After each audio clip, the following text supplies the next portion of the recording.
Bonjour, ravi de vous retrouver pour présenter les thèmes de la saga. Aujourd'hui on entame une nouvelle partie, puisqu'on plonge dans les thèmes de la prélogie, avec ici ceux de l'épisode 1, la menace fantôme.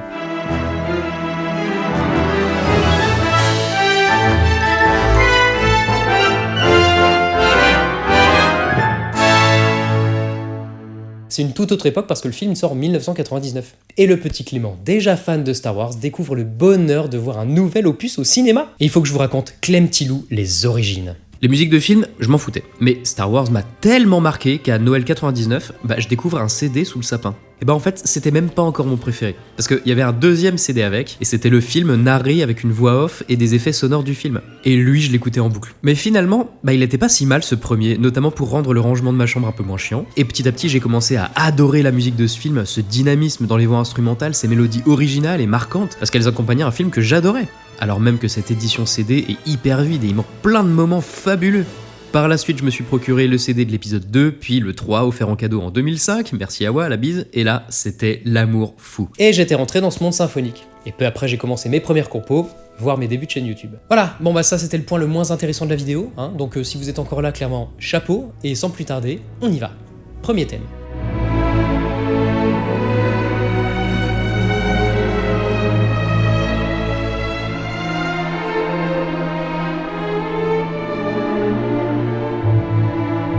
Le petit Anakin, qui n'est autre que le futur Darth Vader, devait avoir un thème à lui étant donné sa place dans le récit de l'épisode 1. D'ailleurs, il représente à lui seul la moitié des enjeux de la prélogie, puisque les 3 films qui la composent offrent un parallèle net entre la chute de la République au détriment de la naissance de l'Empire totalitaire et la chute d'Anakin vers le côté du mal. Mais à cette époque, 32 ans avant la bataille de Yavin, donc avant l'épisode 4, il n'est qu'un petit garçon de 9 ans innocent et son leitmotiv associé va bien nous le faire sentir.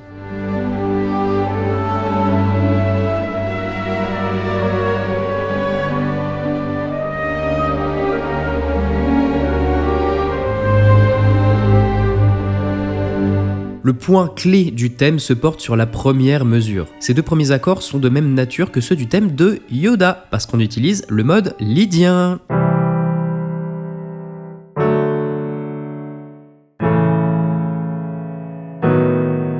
Ces accords sont ceux du premier degré majeur, suivi du deuxième degré, mais majeur aussi. Cet enchaînement, comme pour le thème de Yoda, participe couramment à installer une impression de merveilleux et d'optimisme.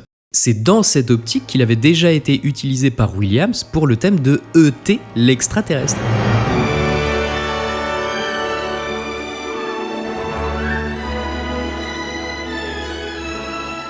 Le mode lydien est plus clair dans cette version du thème puisque le début monte simplement la gamme degré par degré.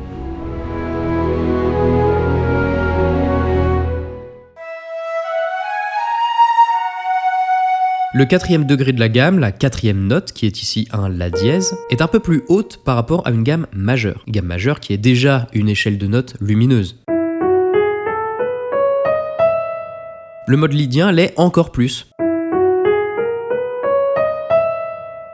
Il n'y a aucun demi-ton entre ces 4 premières notes, que des tons entiers qui sont donc plus larges, plus grands, plus ouverts. Il donne parfaitement ce sentiment de grandeur et d'envolée, parce que Anakin rêve d'aventure et d'un destin plus glorieux que sa condition d'esclave, d'où l'utilisation de ce mode.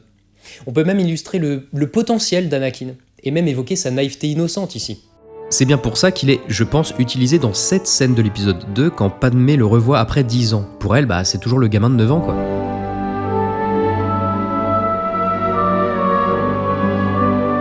Et là, au moment où Anakin nie avoir fait un cauchemar, comme un petit garçon.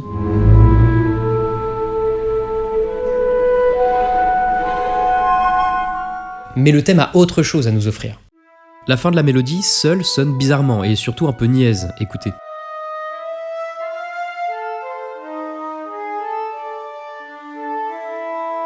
Mais avec l'harmonie, elle montre tout autre chose.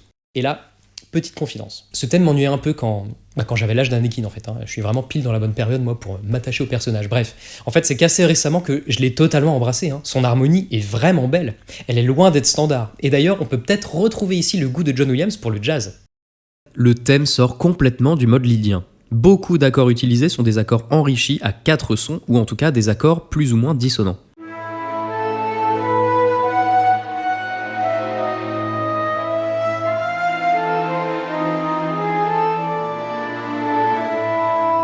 Mais pas des dissonances qui induisent une menace, la crainte ou le mal, mais plutôt une douce innocence. Une instabilité qui sied assez bien au personnage. Parce que le tempo toujours lent et les instruments utilisés, bois et cordes bien souvent, contrebalancent l'effet des accords dissonants.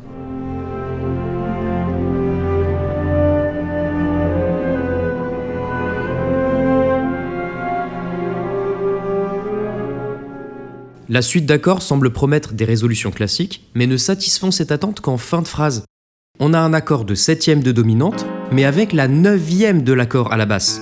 Et cet accord ne nous mène pas vers la résolution attendue.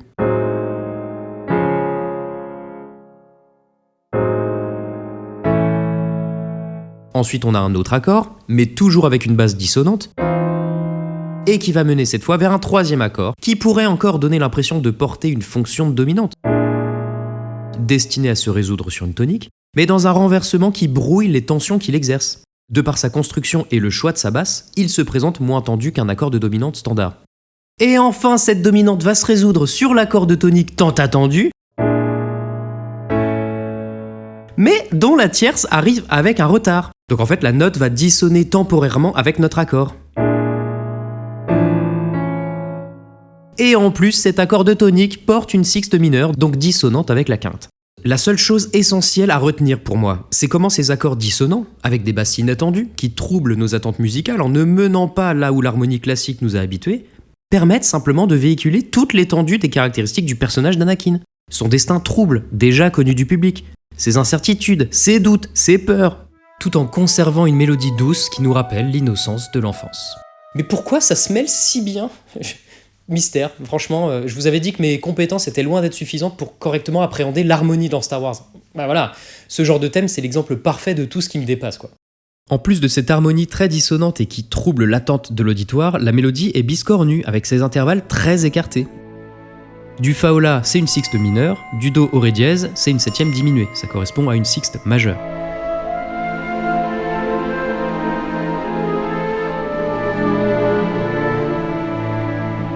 Bon, ça, c'est classique chez John. Moi, je ressens cette mesure comme une indication que Anakin n'est pas à sa place, il est tourmenté, et il est pas sûr de lui ou de son destin. Quelque chose de très cool, c'est qu'une des fins de phrases composées pour ce thème présente le motif de Vador, la marche impériale.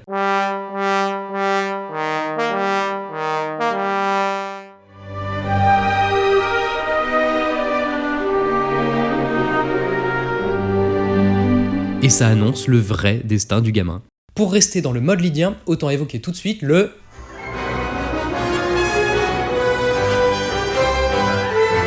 Un petit motif accessoire entendu quelques fois en fin de film durant les phases d'action où les pilotes s'envolent vers la bataille.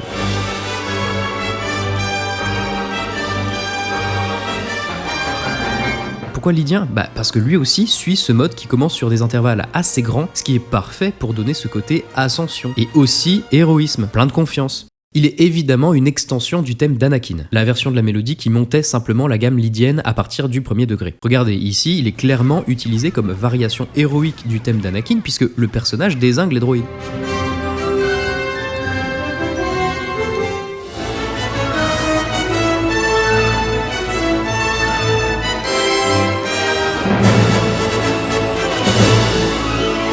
Voilà pour Anakin et son dérivé héroïque. Alors, on va tout de suite contrebalancer cette bonne ambiance par l'autre grand thème de l'épisode 1.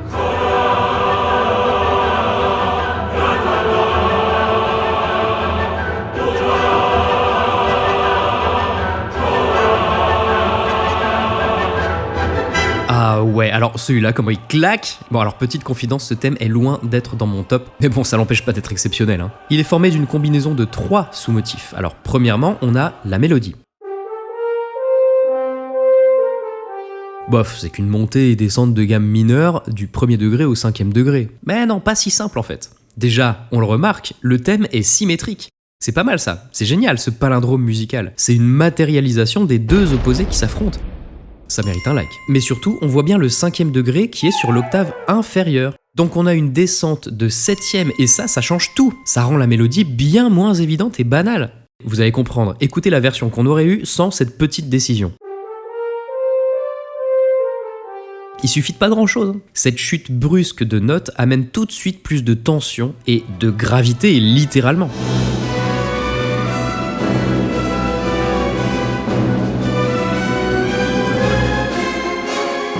Ensuite vient l'ostinato, cette phrase nerveuse répétée inlassablement par différents instruments de l'orchestre au cours du film dans les moments d'action et de tension liés à ce dernier acte.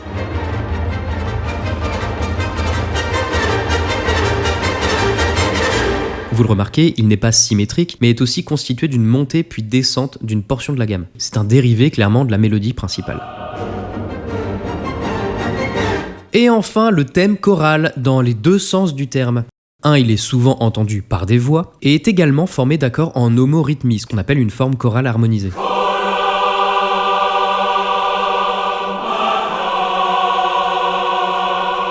Les voix étaient un moyen de faire transparaître une impression presque religieuse à ce combat. Le texte chanté provient d'un poème celte, Catgodeux, je sais pas comment ça se prononce ce truc, soit le combat des arbres. Alors difficile à traduire, mais l'idée ressemble à ça. Un combat fut disputé sur la racine de sa langue, et on se battit encore une fois au fond de sa tête.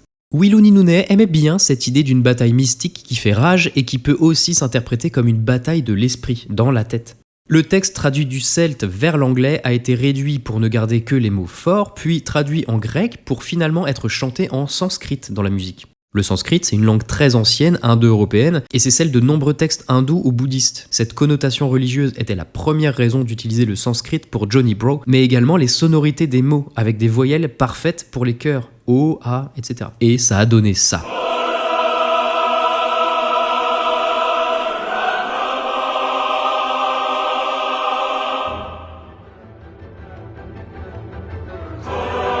Ah, je rigole.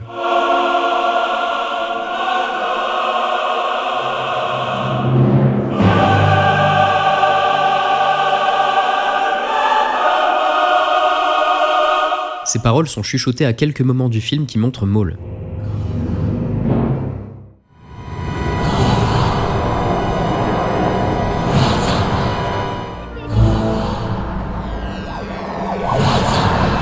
Son grandiose et son aspect dramatique est lié au chœur, bien entendu, mais surtout à ces accords qui sont le plus souvent mineurs, mais qui laissent entendre des dissonances passagères dues au mouvement des voix.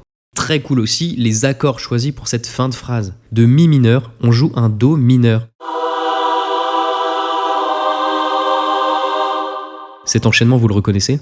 Le même que dans la marche impériale, utilisée pour sa connotation maléfique.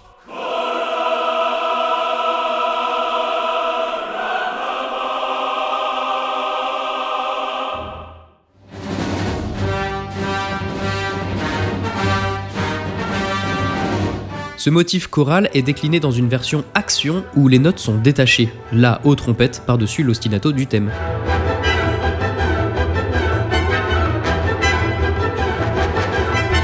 Mais plus évident ici par les chœurs.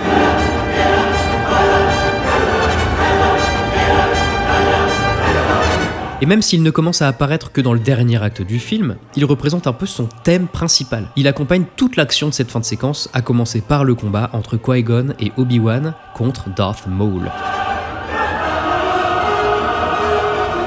C'est d'ailleurs uniquement ces scènes de sabre laser qui ont le droit au chœur.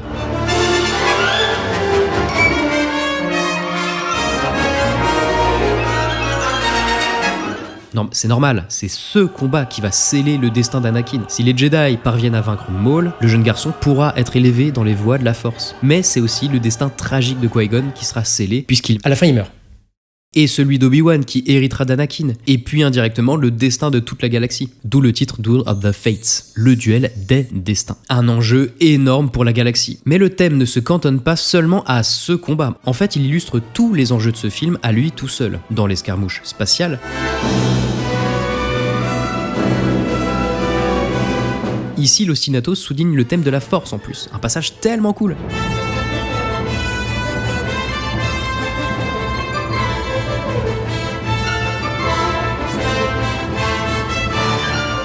Et pendant l'infiltration du palais par les troupes de Naboo.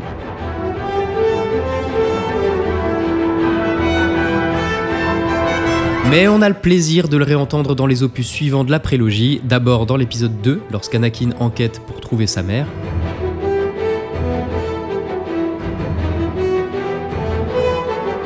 C'est pour moi une manière de soulager John Williams dans la production de ce film, mais ça marche quand même parce que Anakin fonce ici vers son destin funeste, puisque la mort de sa mère sera un événement pivot dans sa chute vers le côté obscur. Bah oui, en retrouvant sa mère torturée, il va plonger un peu plus vers la noirceur. Et c'est le futur de la galaxie entière qui sera déterminé par l'avènement de Vador. Et enfin, lors du duel entre les deux grands maîtres Jedi et Sith dans l'épisode 3.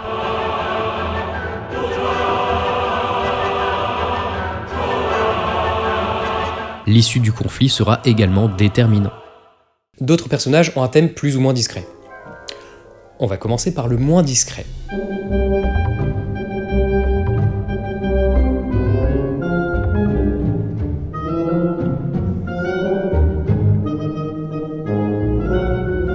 Jar Jar est un nouveau personnage comic relief qui sert à relâcher la tension par l'humour. Bon, ok, vous ne l'aimez pas, mais moi je trouve qu'il a un bon capital sympathie quand même. Bref, il a la chance d'avoir un motif associé à lui, et le voilà.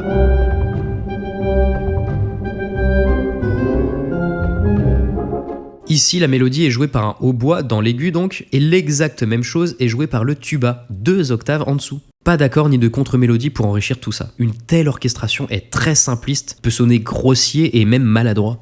Tiens, c'est marrant ça, on peut utiliser ces 3 mêmes mots pour définir Jar Jar.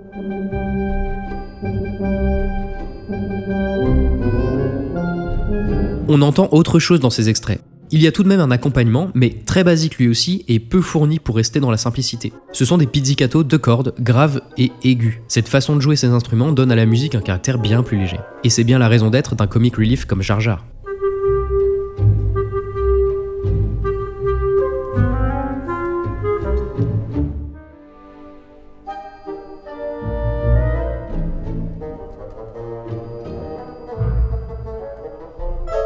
Pour terminer, la mélodie offre des passages chromatiques. Alors souvent, on les associe au mystère, à l'angoisse. Mais avec une telle orchestration, vent et cordes en pizzicato, le ton est léger, on l'a dit. Et donc ces chromatismes créent une petite instabilité qui amène plutôt une impression de maladresse, encore une fois. Même ces grandes chutes d'intervalle donnent le même effet, je trouve.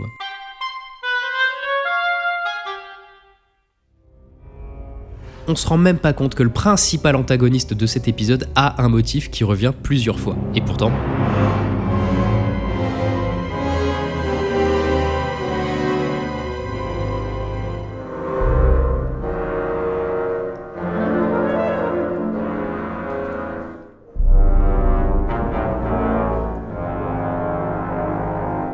En même temps, il est discret et ça tombe bien parce que Maul est censé agir dans l'ombre. Je remarque qu'il est grave, bien sûr, mais surtout il repose sur le même procédé que le thème impérial de l'épisode 4 ou le motif de Boba Fett de l'épisode 5. Ce sont des accords mineurs strictement parallèles.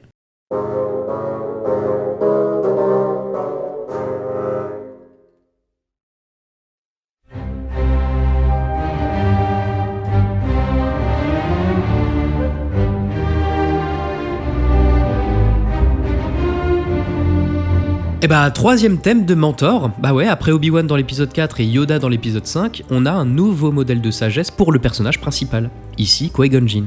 Un thème avec un gros potentiel mais peu utilisé.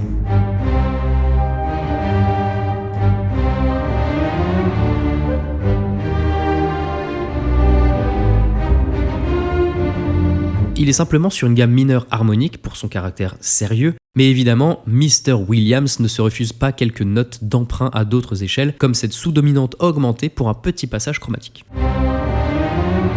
Sa force, pour moi, vient surtout de son rythme qui est très dynamique, varié et toujours imprévisible, parce qu'on ne répète jamais la même unité structurelle. Des croches pointées, des noirs pointés, et bien sûr des doubles croches. Le tout pour coller aux scènes d'action, même si on l'entend qu'une seule fois dans une scène d'action.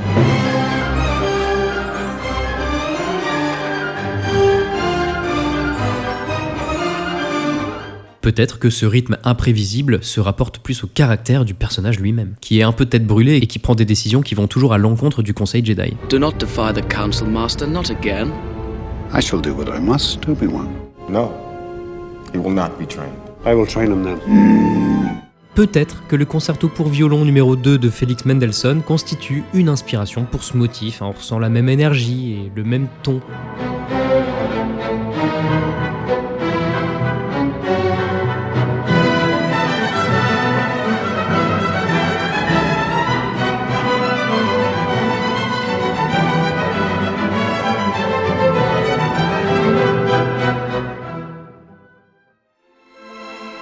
La mère d'Anakin, esclave comme son fils, a beau être peu présente dans l'histoire, elle est accompagnée d'un petit leitmotiv.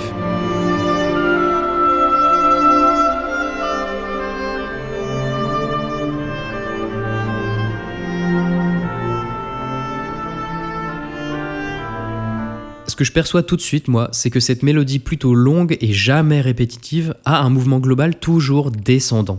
Je crois, sans vouloir trop me mouiller, qu'on illustre la dépression de Shmi, qui n'a qu'une seule source de bonheur, son fils. Lorsque celui-ci quitte le foyer, c'est fini pour elle, quoi. Son harmonie est, comme souvent, dissonante. Ça peut déjà rapprocher ce thème de celui d'Anakin, comme pour lier les personnages. Mais je crois surtout qu'ici, cette harmonie confirme mon idée que ce thème souligne la dépression de Shmi. Parce que cette fois, on n'est pas sur une gamme lydienne, très lumineuse, mais on suit une échelle mineure déjà. Et surtout, on n'a aucun accord majeur ni mineur. Aucun. C'est loin d'être insignifiant. Un accord majeur sonnera plus lumineux. Il peut donc véhiculer évidemment la joie, bien sûr, mais aussi l'optimisme, l'apaisement, etc. Un accord mineur sera plus à l'opposé, la tristesse, la mélancolie. Ici, on joue beaucoup d'accords suspendus, des accords majeurs ou mineurs, dont la tierce est déplacée sur la seconde ou la quarte. Le caractère joyeux ou triste en devient absent. Ce choix d'harmonie m'évoque donc la dépression, qui est un état psychologique qui s'accompagne d'une perte de goût de la vie, d'un sentiment de vide. Donc pas de joie en nous, évidemment. Plutôt une absence d'envie, aucun désir. Cette mélodie revient dans l'épisode 2, déjà lorsqu'Anakin évoque les rêves de sa mère. I don't sleep well anymore. Because of your mother?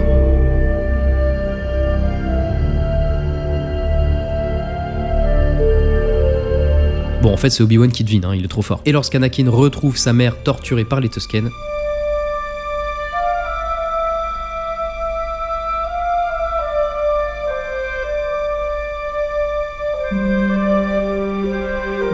c'est pas la joie, mais comme on entend cette mélodie et ses variations que dans la scène de séparation entre la mère et son fils et lors des retrouvailles, peut-être qu'elle illustre plus la relation tragique entre ces deux personnages, tout simplement.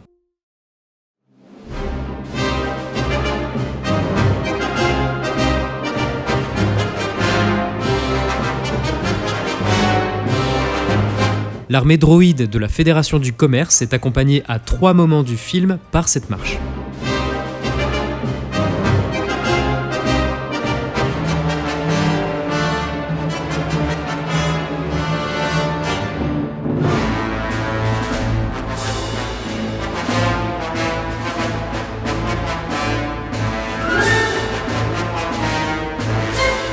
J'adore ces droïdes. Voilà un thème simple sur une gamme mineure, constitué presque uniquement des accords normaux de la gamme. Ça, vous avez vu, c'est plutôt rare. Presque à chaque fois, on a une première exposition au cuivre qui précède une reprise plus douce, au bois et aux cordes. Par exemple au moment des dialogues pour ne pas gêner la compréhension.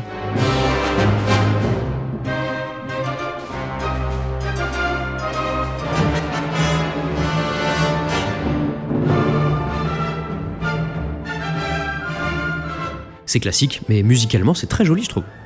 Ici le début de la mélodie est légèrement varié, mais la suite confirme que c'est exactement le même motif.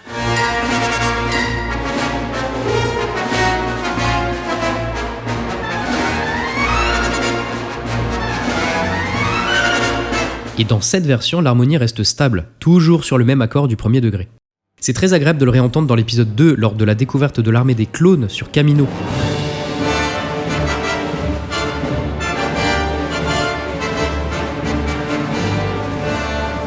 Ah ouais, alors c'est pas des droïdes, Alors le sens de ce thème s'est élargi pour accompagner l'idée d'armée en général. On peut même y voir une prémonition du chaos que va déclencher l'armée de clones, de la même manière que l'armée droïde, parce qu'en définitive, ces deux forces sont contrôlées par le même mec, vous savez qui ?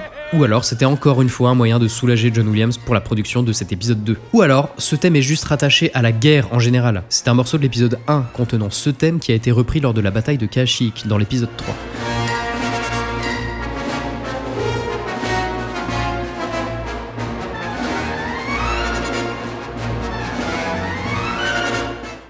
Plusieurs motifs récurrents ponctuent l'ensemble du film, et parfois même réutilisés dans d'autres opus.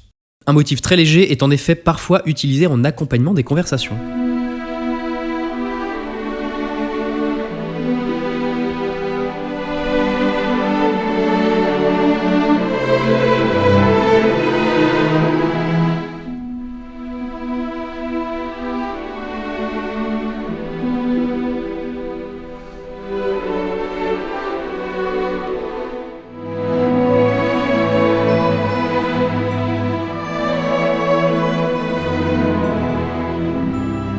Et figurez-vous qu'on le réentend dans l'épisode 7, un peu remanié et étiré.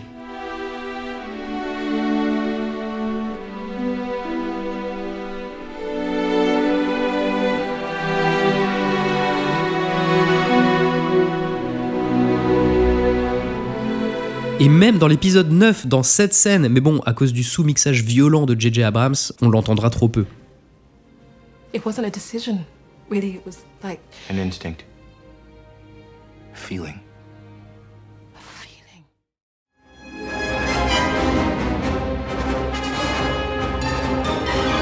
On a ensuite l'ostinato du blocus droïde, beaucoup entendu et développé à fond dans cette scène de première confrontation avec la flotte droïde.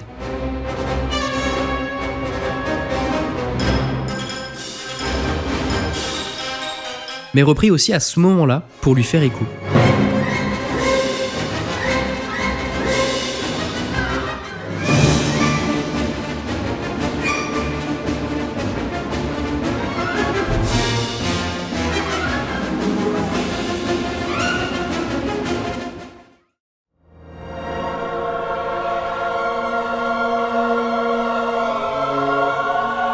La cité aquatique des Gungans possède également un motif récurrent.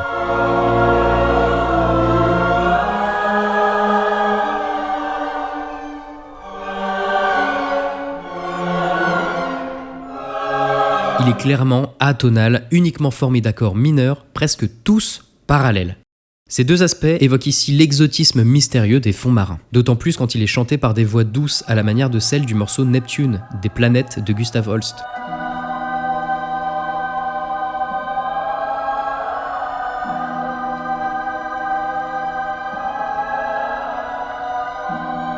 Tout peut évoquer la fluidité de l'eau.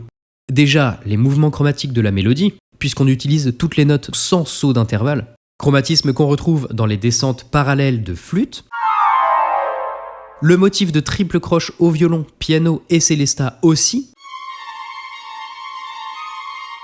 et enfin les glissando de harpe. Voilà encore de la musique poutrement figurative.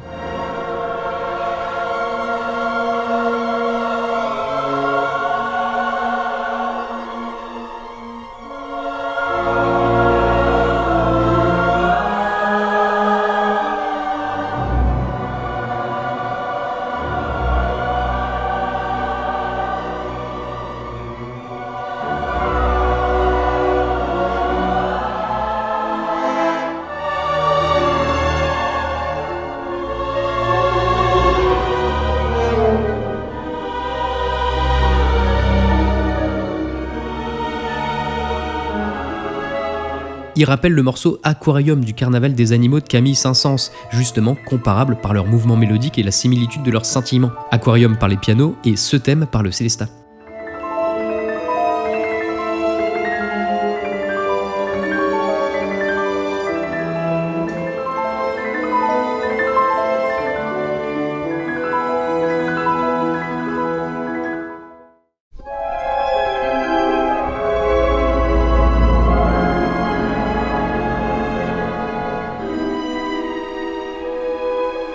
L'épisode 1 s'ouvre sur un motif descendant très inquiétant bâti sur une échelle atonale pour le rendre incertain et teinté de mystère. Là, les ambassadeurs qui arrivent pour régler la question du blocus de Naboo débarquent sans le savoir au cœur d'un danger.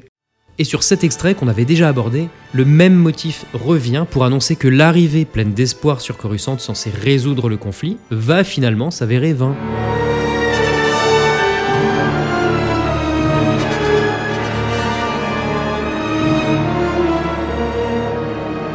L'épisode 2 s'ouvre de la même façon d'ailleurs, juste avant l'attentat qui coûtera la vie à Cordé, la suivante de Padmé.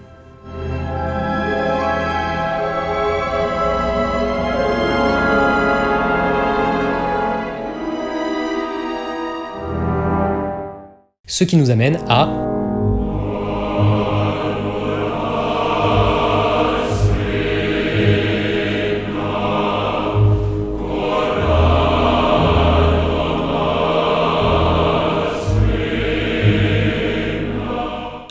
Très beau thème harmonique chanté par un chœur à 6 voix est introduit dans cet épisode 1 pour les funérailles de Qui-Gon.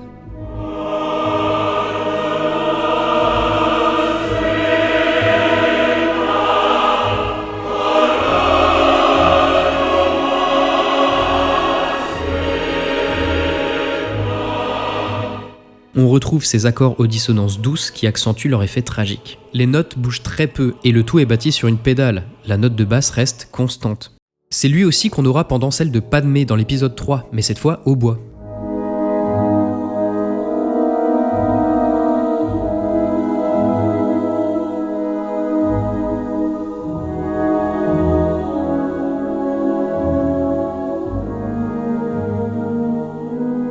Juste après, on le réentend, cette fois recouvert par le motif de Vador, symbolisant ici que de la mort de Padmé est né le nouveau Sith.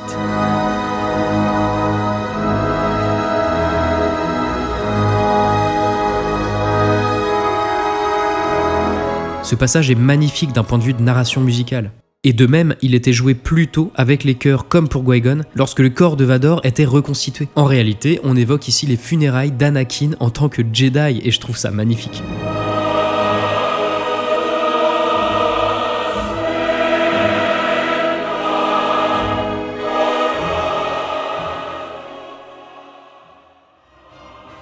Et c'est sur ce thème tragique qu'on termine la partie sur les motifs de l'épisode 1. Alors j'espère que ça vous a plu, n'oubliez pas d'en discuter dans les commentaires, même pour me dire quel est votre thème préféré. J'ai vraiment hâte de savoir que c'est Duel of the Fates. Sinon l'épisode 2 offre quelques nouveaux thèmes que je présenterai dans la prochaine vidéo. Merci aux personnes qui s'abonnent à la chaîne et qui partagent les vidéos, c'est top. Je vous dis à bientôt. Bisous.